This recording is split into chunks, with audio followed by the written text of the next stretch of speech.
பொருளாதார வளர்ச்சியில் தமிழ்நாடு சாதனை படைத்துள்ளது.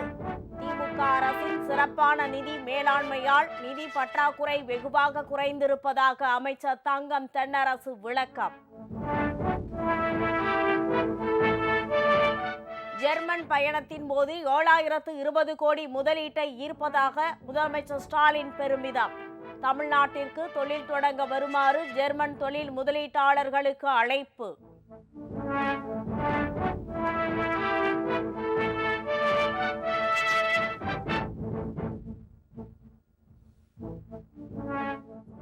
பெரும் மழை காரணமாக பஞ்சாப், ஹரியானா மாநிலங்கள் கடும் பாதிப்பு. டெல்லியில் யமுனை ஆற்றில் அபாய அளவை தாண்டி ஓடுகிறது வெள்ளம்.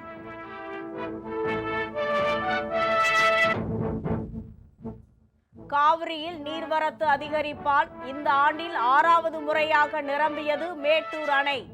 உபரி நீர் வெளியேற்றப்படுவதால் கரையோர மக்களுக்கு வெள்ள அபாய எச்சரிக்கை. எடப்பாடி பழனிசாமி மீது செங்கோட்டையன் மீண்டும் அதிருப்தியில் இருப்பதால் அதிமுகவில் உட்கட்சி பூசல். வரும் 5ஆம் தேதி மனம் திறந்து பேச உள்ளதாக பரபரப்பு அறிவிப்பு.